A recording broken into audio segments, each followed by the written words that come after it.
Baru saat melihat gadis ketakutan karena petir berkerut di sudut ruangan, sang direktur terkejut menemukan bahwa calon pengantin wanitanya adalah penyelamat yang dicarinya selama 10 tahun. Ternyata baru-baru ini, ayah gadis itu, demi mendapatkan mahar 2 miliar dari keluarga Qin, mengancam dengan kakeknya yang sakit parah, memaksa dia menikahi direktur keluarga Qin yang lumpuh, menjadi calon pengantin wanitanya. Gadis yang mengenakan gaun pengantin, didorong oleh pelayan keluarga Qin ke kamar tidur direktur. Sebelum pergi, pengurus tidak lupa mengingatkan gadis untuk menghemat tenaga saat bersama direktur. Sementara dia akan memantau melalui kamera pengawas, mengamati setiap gerakannya secara real time. Gadis yang mendengar berita ini sangat terkejut, marah karena mereka memasang kamera pengawas di kamar tidur. Sungguh sangat tidak wajar. Awalnya saya pikir, menikah dengan mayat hidup hanyalah formalitas. Tapi tak disangka, sekarang malah harus melakukan hal itu dengan dia. Saat ini dia harus mencari cara untuk lolos. Melihat mayat hidup yang tak bergerak di atas tempat tidur, gadis itu merasa tidak bisa dipermainkan begitu saja. Saat memikirkan hal ini, tanpa sadar, tangannya mulai meraba otot sang CEO. Dan dengan sekali meraba denyut nadi, dia mendiagnosis bahwa CEO ini menunjukkan tanda-tanda keracunan. Saat dia merasa, mengapa wajah CEO ini begitu dikenal? Kemudian tiba-tiba teringat bahwa dia adalah orang yang diselamatkannya 10 tahun lalu. Pemuda yang pernah diselamatkannya. Tak terbayangkan 10 tahun kemudian dia menyelamatkannya lagi. Mungkin ini adalah takdir di antara mereka. Saat itu dia tiba-tiba teringat, tidak percaya mereka berani memasang kamera di kamar mandi. Maka dengan susah payah, akhirnya dia menarik CEO ke dalam bak mandi. Kemudian dia melepas gaun pengantin yang rumit. Lalu dia mulai memeriksa tubuh CEO. Beruntung dia belajar kedokteran dari kakeknya sejak kecil. Jadi racun CEO ini bagi dia benar-benar sepele. Maka dia mengeluarkan jarum perak yang terikat di pahanya, langsung menusukkan ke titik bayi CEO. Tak disangka, CEO langsung terbangun. Dia langsung menarik gadis itu ke dalam pelukannya.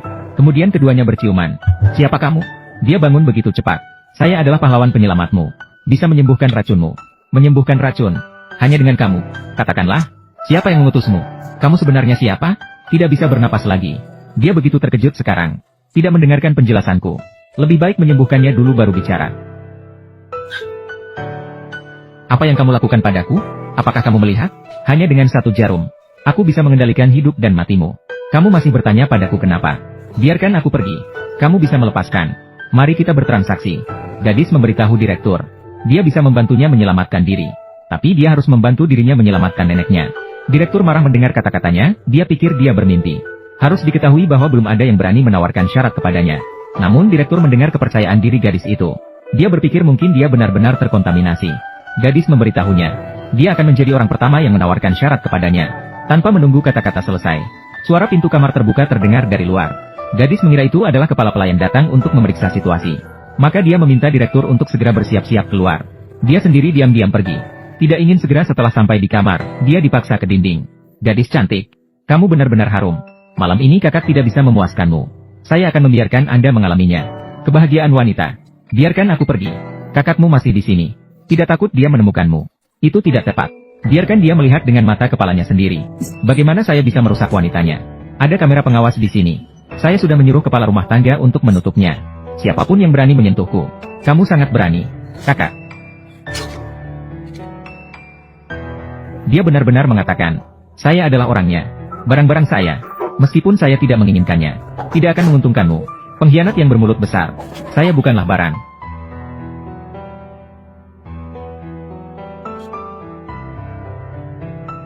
Tuan muda sudah menekan bel.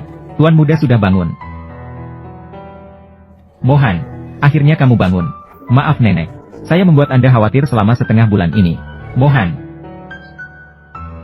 Ini, apa yang sedang terjadi? Saya juga ingin tahu. Adik kedua ini minum terlalu banyak. Dia datang ke sini di tengah malam. Apa niatnya? Mohan, kamu sakit selama setengah bulan ini. Semua ini karena saya dan Junwen. Minum di luar untuk urusan bisnis. Kamu juga tahu. Setelah Junwen minum, dia kehilangan kendali. Saya akan kembali dan mengajarnya dengan baik. Memberinya pelajaran. Inilah hasil didikanmu. Anak yang baik 4. Belum mengusirnya. Nenek, Mohan.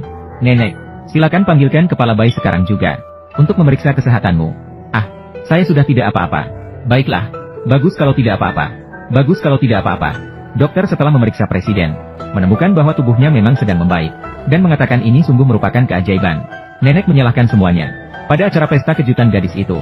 Namun presiden tidak percaya pada pesta kejutan. Maka langsung memberitahu nenek bahwa dia tidak mengakui pernikahan ini. Dan mengatakan bahwa besok dia akan menceraikan gadis itu. Mendengar ini, nenek menjadi gelisah. Dia khawatir gadis itu dengan susah payah membangunkan cucunya. Jika dia bercerai, itu sama saja dengan mengakhiri hidupnya sendiri. Gadis itu begitu presiden bangun, dia ingin membatalkan semuanya. Maka dia berencana untuk menunjukkan kepadanya. Maka dia bertanya kepada dokter. Saat memeriksa tubuh presiden, apakah Anda menemukan masalah lain? Seperti keracunan atau sejenisnya. Namun dokter mengatakan bahwa tubuh presiden tidak memiliki masalah apapun. Hanya mungkin terlalu lama berbaring. Tubuh sedikit lemah. Istirahat sejenak akan baik. CEO terkejut mendengarnya. Bahkan ahli bedah terkemuka di kota Beijing tidak bisa menemukan bahwa dirinya telah diracuni. Namun gadis ini tahu. Sepertinya satu-satunya pilihan saat ini hanya bisa memilih untuk bekerja sama dengannya. Ya Tuhan, transaksi yang baru saja kamu sebutkan, aku bisa mempertimbangkannya. Bagaimana kamu akan mengatasi racun di tubuhku? Sekarang baru minta bantuanku. Jangan banyak omong. Katakan transaksi. Aku lelah hari ini. Kita bicarakan besok saja. Kamu. Guangxu, bangunlah. Jangan. Aku akan tidur denganmu. Membuatmu marah.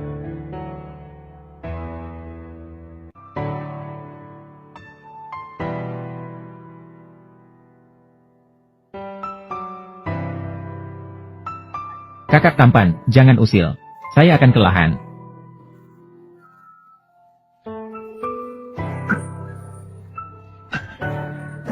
Kamu siapa? Kakak tampan, jangan bergerak. Aku hampir mati lelah.